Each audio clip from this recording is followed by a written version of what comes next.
Today we are starting with S block elements, that is the 10th unit. S block elements are those elements in which last electron goes into the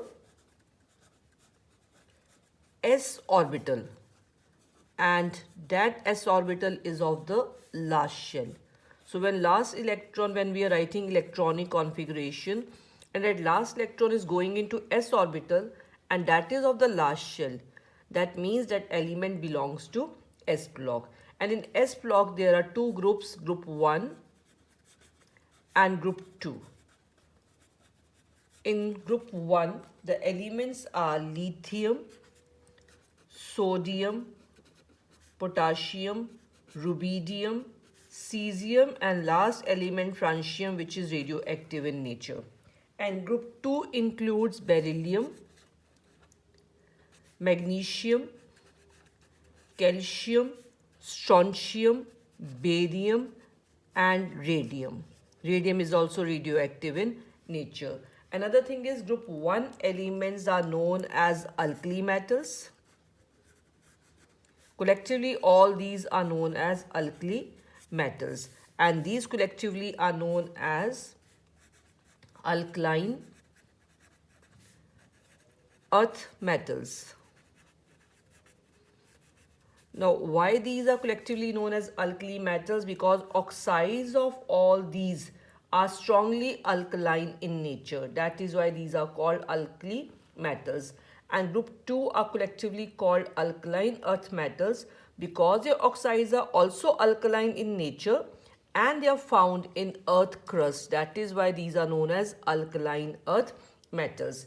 And general electronic configuration for all these elements of S block is NS122. N is the last shell and last shell S orbital, which will have either one electron or two electron. So if there is one electron, that is actually electronic configuration of alkali metals, and if in this there are two electrons, that is actually electronic configuration of alkaline earth metals. Now lithium is the first element of group 1 and beryllium is the first element of group 1. First element of any group when we will take, they will show some properties different from rest of the elements of its group. So lithium will show some properties different from sodium, potassium, rubidium.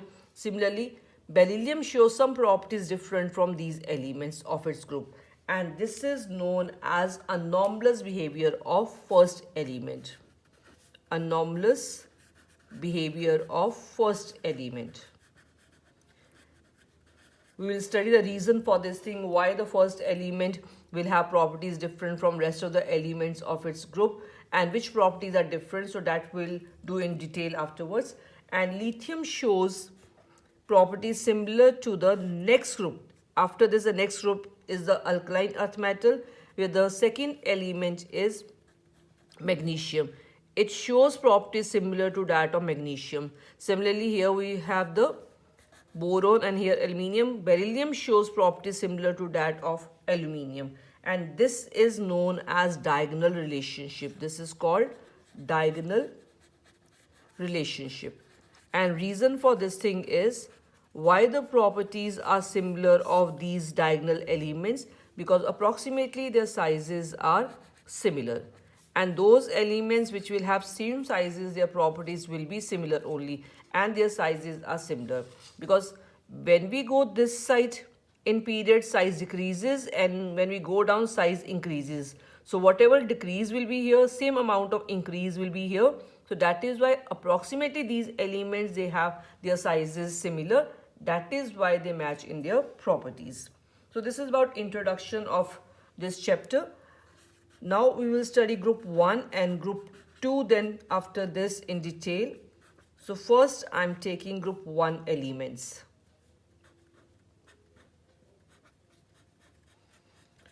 Which are called alkali metals.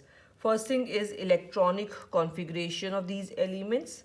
Like just now I told you, electronic configuration of these elements is NS1.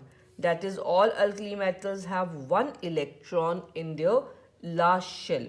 And since after losing this one electron, these elements will get stable noble gas configuration. That means they are highly electropositive in nature. Loss of electron means electropositive character. So here they are losing that one electron very easily to get stable noble gas configuration. So they are highly electropositive in nature. Next property is atomic and ionic radii of these elements. Atomic and ionic radii. Now, since alkali metals are on the left hand side in the periodic table, so when we are going across the period, we know size decreases.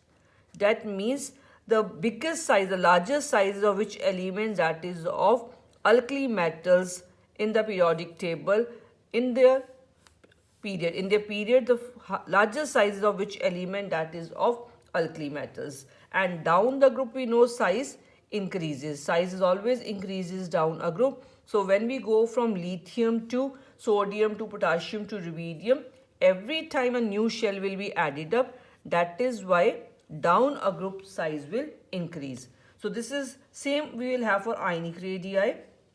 Atomic and ionic radii both, they decreases across the period. So largest size will be of a alkali metal in its particular period, and down a group size always increases because of addition of shell every time. So size increases from lithium to cesium. Next, after atomic and ionic radii, next property is ionization enthalpy. Third is ionization enthalpy. Ionization enthalpy is amount of energy which is required to remove the most loosely held electron from gaseous atom. This we have done. So this is the amount of energy required for removal of electron. Since we have done, alkali metals, they lose electron very easily and they will get stable noble gas configuration. So it is easy to remove this electron. That is why ionization enthalpy of alkali metals is very low. And down the group, because the size is increasing down the group, so the last electron which we have to remove, that is away from nucleus, its removal will become further easy. That means down the group ionization enthalpy decreases. As it is, alkali metals have very big size in its particular period, so removal of electron will be easy, and further they will easily remove that electron because after losing that electron they are getting stable noble gas configuration. So the ionization enthalpy is low, and down a group further that will decrease because size is increasing. So this is about ionization enthalpy. Next property is hydration enthalpy. Hydration enthalpy means amount of energy that will release when we are adding these ions, these salts, alkali metal salts, their compounds in water. And for hydration enthalpy to be large, the size of ion should be small. So hydration enthalpy of alkali metal ions actually will decrease down a group. Alkali metal ions hydration enthalpy will decrease with increase in ionic sizes, because the size should be small, then only hydration energy will be more. That means when we go down a group from lithium to sodium ion to potassium to rubidium to cesium ion, size is increasing. If size will increase, hydration will decrease. That means this is the order of the hydration enthalpy. So maximum hydration enthalpy is of lithium ion. And this is a reason why lithium salts, they are mostly hydrated. So when we have to do anomalous behavior of lithium, its some properties don't match with rest of the elements of its group, there we can write this point that lithium salts are mostly hydrated. Why they are mostly hydrated? Because of small size of lithium ion, it has maximum hydration enthalpy. For example, lithium chloride exists as LiCl.2H2O, while other alkali metal halides are not in hydrated form. So these are the properties of alkali metals. After this, we are moving on to the physical properties of alkali metals. In physical properties, first is their appearance. All alkali metals, they are silvery white in color. They are silvery white in color. And they are soft, so they can be easily cut with a knife. Then these are light also and have a very low density because the size is big of alkali metal, so their density is low. And then if the density is low, that means melting point and boiling points of alkali metals are also low.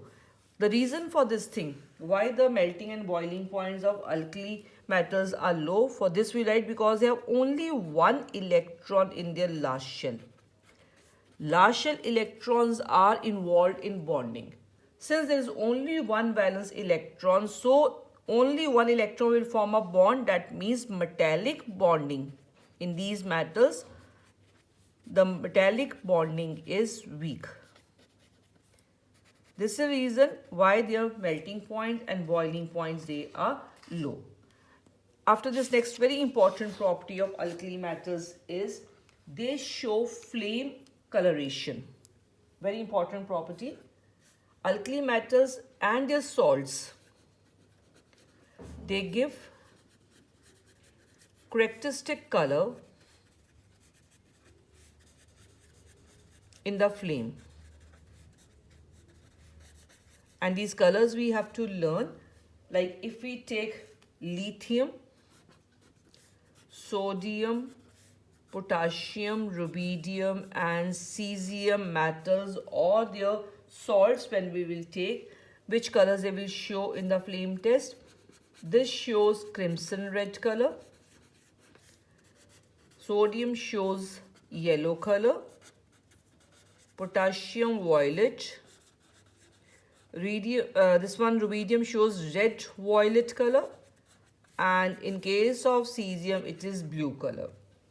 So alkali metals actually can be detected by the flame test.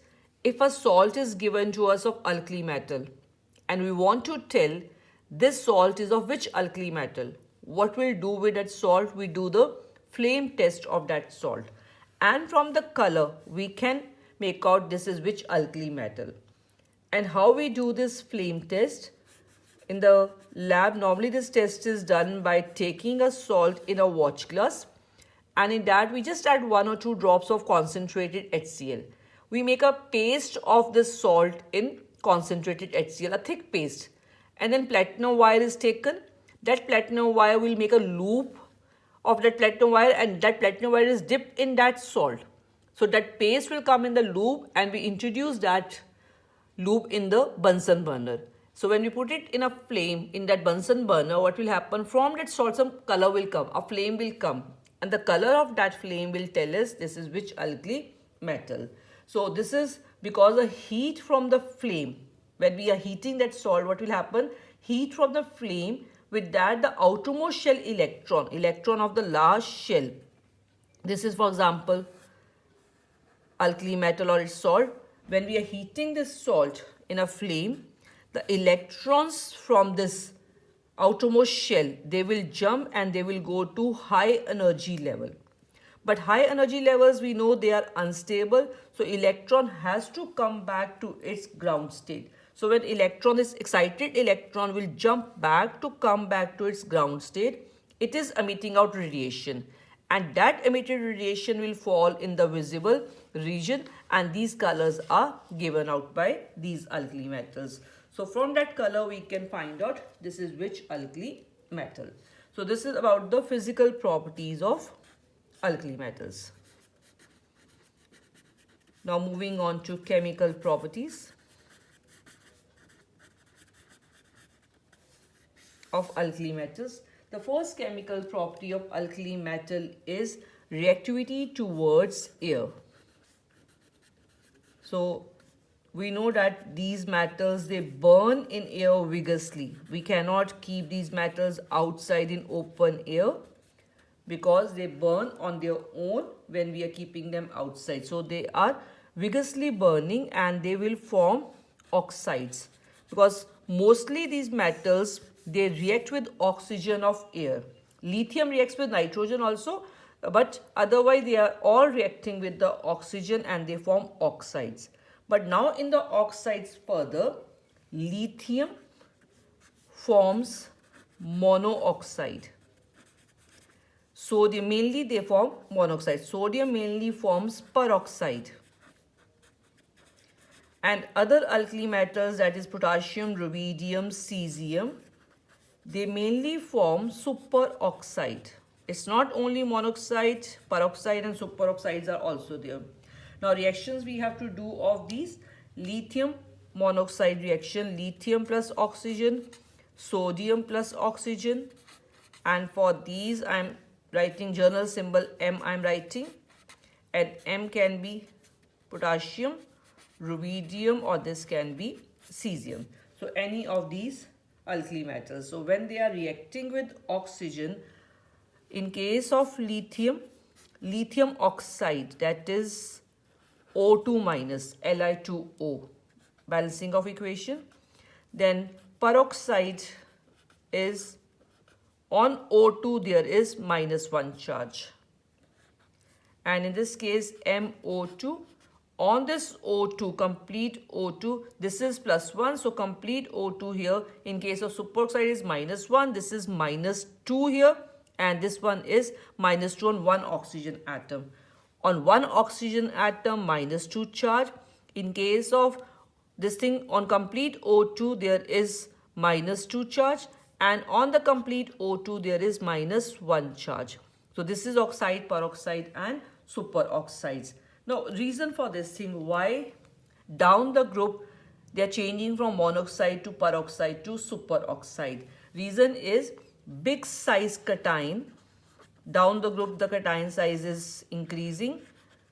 So big size cation like these, they stabilize the big size anion. They stabilize big size anion. That is why it is changing from oxide to peroxide to superoxide. They are changing. So now next one, this is the reactivity towards air. Like I said, that lithium reacts with nitrogen also.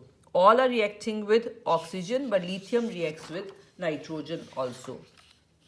So lithium reacts with nitrogen and it forms lithium nitride.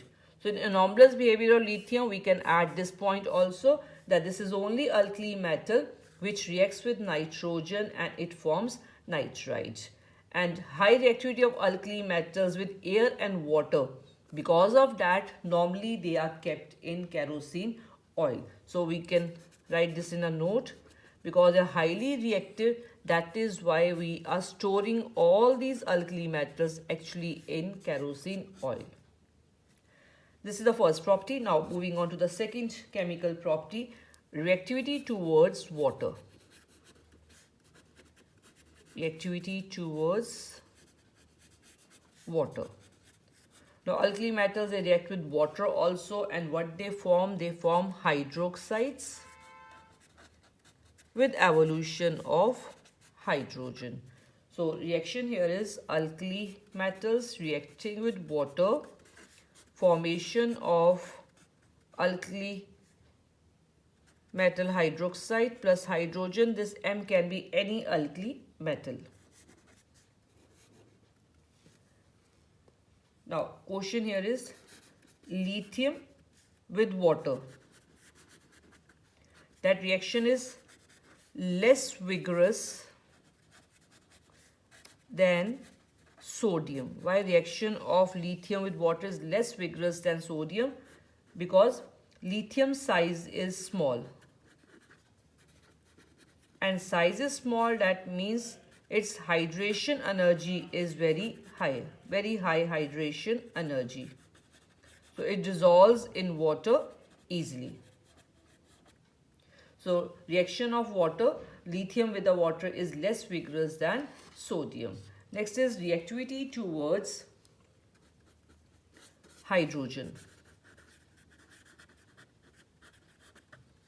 Towards hydrogen. So all alkali metals, they react with hydrogen, but on heating, and they form hydrides. And these hydrides are ionic in nature. Ionic means they are formed by loss and gain of electrons. Question here is stability of these hydrides of alkali metals. It decreases down the group from lithium to cesium. So I am taking these hydrides like lithium hydride, sodium hydride, potassium hydride, rubidium hydride and cesium hydride. And the stability of these is decreasing down the group. That means this is more stable and this way it is decreasing. Now what is the reason for this thing? Now here the answer is based on this thing, the bond formed between the two. If this is more stable, that means the bond formed between these two is more stable, that is stronger bond will form. And as we go down the group, that means the bond strength is decreasing. The reason for this is, see, this anion is same in all these. So answer is based on the alkali metal size. This size is increasing. So when the size of alkali metal here is decreasing, with increase in the size, the bond strength decreases. And bond strength between these, we call that as lattice energy. Because ionic compound is formed, ionic compounds, they are always arranging in lattice form. So energy in these is called lattice energy. So we can write lattice energy decreases down the group. Because, why lattice energy decreases down the group? Because size increases down a group of alkali metal. Alkali metal size is increasing. So that is why order of stability of alkali metal hydrides is this. So this is the third property of alkali metals. Now after this, reactivity towards halogens. Reactivity towards halogens. Similarly, like hydrides, these also react with the halogens vigorously, and the halides form, they are also ionic in nature. For example, NaCl, KBr, all these halides which are formed, they are ionic in nature. But exception is here in this lithium halide, if we'll take, that is like LiCl, if we take, lithium halides have somewhat covalent character in them. They have some covalent character in them. Now reason for this thing, why covalent character will come. Like if I take lithium, cation, and anion like is Cl minus. Between the two, the bond has some covalent character in it.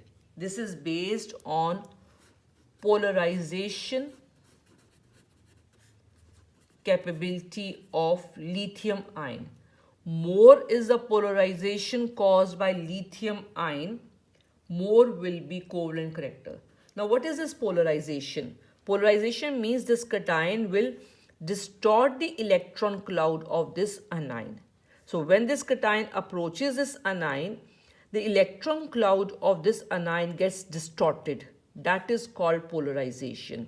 And for polarization, cation size should be small and anion size should be big. This should be big. Now what is the meaning of this polarization also? Let's say this is cation, size is small of this cation when I'm taking, and anion I'm taking of big size. This is anion, this is nucleus here, and there are electrons here which are moving symmetrically, first of all, equal distance here, like 4 electrons I have drawn here. When this cation approaches this anion, it is distorting the electron cloud of this anion. Distorting means it will start attracting these electrons to its side. Since size is small, this positive charge can attract the electrons. So when it is attracting these electrons will not be moving symmetrically now like this. They will bend little bit towards the side of this cation. So when they are bending to this side, for example, electrons, they come this side. When electrons, they come this side, there will be partial negative charge here, and this side of anion, there will be partial positive charge. So in anion, there is polarization. In anion, polarization is caused by this cation. And when this polarization will be there, this negative charge will cancel the positive charge of this cation little bit. So when positive and negative charges of cations, this anion is cancelling this positive charge. So this one will decrease and this negative charge will decrease. When there is more positive and negative charge separation, then only there is ionic compound. But when these charges will decrease, what will happen? There will be some covalent character. Now it will not be ionic in nature. More is positive charge, more is negative charge means ionic character. But now because of this polarization, this anion will start cancelling out the charge of this cation. So both these charges, they will decrease. When these will decrease, there will be covalent character. So this distortion of electron cloud of anion by this cation is called polarization. And when polarization will come, there will be covalent character. And for that, I told you size of cation should be small. Now it's clear why the size of cation should be small, because then only this positive charge will be close to these electrons and it can pull these electrons to its side. It can cause more polarization of this anion. And anion size should be big, then only these electrons of anion, they will be away from its nucleus, and that is why they can be pulled easily by other positive charge. But if the size will be small here, this nucleus of this anion will hold the electrons and they cannot distort. That is why for more polarization, cation size should be small and anion size should be big. Now if I take lithium halide like lithium chloride or lithium fluoride, if I take, and lithium iodide if I take, which one will be more covalent in nature? This one will be more covalent because cation is same in the two. Anion is making a difference. Bigger is the size of anion, more is covalent character. That is why lithium iodide will be more covalent as compared to lithium fluoride. Now after this, next property now, that is the sixth property, solubility in liquid ammonia. When we'll add these alkali metals in liquid ammonia, the color of solution will be blue. Color of solution will be blue. And this is a question, why color will be blue? Answer is because of ammoniated electrons in the solution. Color will not be because of alkali metal. Any alkali metal we add in ammonia, color will be blue. So that color is not blue because of alkali metal. That color is blue because of ammoniated electrons. And all alkali metals are giving same kind of electrons. That is why color will remain the same. Now reaction of this. Let's say this is alkali metal M, any alkali metal. X plus Y, this is number of moles of ammonia which are reacting. Like 10 moles of ammonia are there. So 10 moles we have separated, like for example as 4 plus 6 moles of ammonia. First I am taking this alkali metal. Alkali metal changes to cation with loss of electrons. So this is alkali metal. Now these ammonia molecules, some ammonia molecules will combine with this cation and some ammonia molecules will combine with this electron. Now how many molecules? Some ammonia molecules when I am saying, so it's X plus Y, let's say X ammonia molecules, 4 ammonia molecules have combined with this, and Y, 6 ammonia molecules, for example, they have combined with this electron.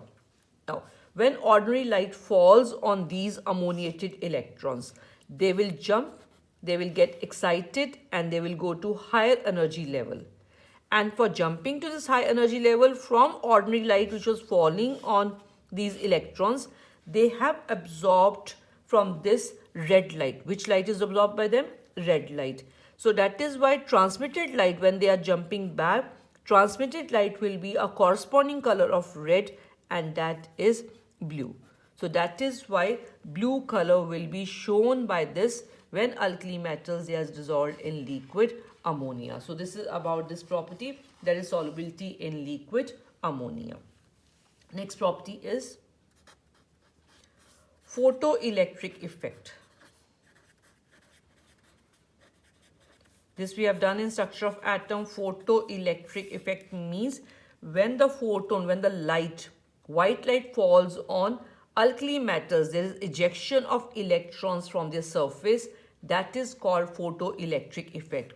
So except for lithium, all alkali metals, they show photoelectric effect. This is some alkali metal. There are atoms here in this. When light falls on these, the electrons from these atoms, they are ejected out from the surface of metal, and that is called photoelectric effect. So why electrons are ejected here? That means electrons of alkali metals are not loosely held because the size is big. When size is big, with little bit amount of energy only, they can come out from this atom. That means their ionization enthalpy is low. With less energy only they can come out. That is why they are showing photoelectric effect. And this is the reason why alkali metals, they are used in solar cells. Mainly in solar cells, cesium is used, or we can also call this as photoelectric cell. Solar cell, or this is also known as photoelectric cell. So why cesium is used? Because size is big of this alkali metal, and from this electron can easily come out. Its ionization enthalpy is the lowest. Now next, after this, we have uses of alkali metals. Uses. First use I am taking is of lithium. Lithium is used in making alloys like white metal. This is made with aluminium, lithium alloy with aluminium, and is used, white metal is used by all alkali metals are formed by this thing, and these are used for making bearings, not with aluminium, with bearings for motor engine. For motor engine. And if lithium alloy is made with aluminium, it's very, very light, and because of this is used in making aircraft parts. And then they are also used in making electrochemical cells. In making electrochemical cells, also lithium metal is used. Next, after this is a sodium metal. Sodium metal is used in making sodium lead alloy, like tetraethyl lead. Tetraethyl lead is made from this alloy of sodium with lead. And tetraethyl lead, it was earlier used, not nowadays, it was earlier used as anti-knock additive in the fuel, like in the petrol. But nowadays this is not used. It is anti-knocking, but nowadays it is not used because lead gets deposited inside a fuel tank, and there can be other problems with this. So nowadays the fuel that we use, that is free from lead, that lead-free petrol is used. Another use of sodium is liquid sodium. This is used in nuclear reactors. Liquid sodium is used in nuclear reactors as coolant. To slow down the speed of neutrons, it is used. Potassium. Potassium is used, it has a very important role in our biological system. There is one pump in our body that is called sodium potassium pump, and that is very important for the functioning of our body, to have a balance of the salts in our body, sodium balance, potassium balance. So potassium has very important role in biological system. Potassium chloride is used as fertilizer. It is used as a fertilizer. Potassium hydroxide is used in manufacturing of soft soaps. Is used in manufacturing of soap, and soaps made from potassium hydroxide, they are soft in nature. Cesium used just now we have done, it is used in solar cells, that is in making of photoelectric cells. Cesium is used because it has low ionization enthalpy. So this is about the alkali metals, their uses and next time we'll study about the compounds of alkali metals.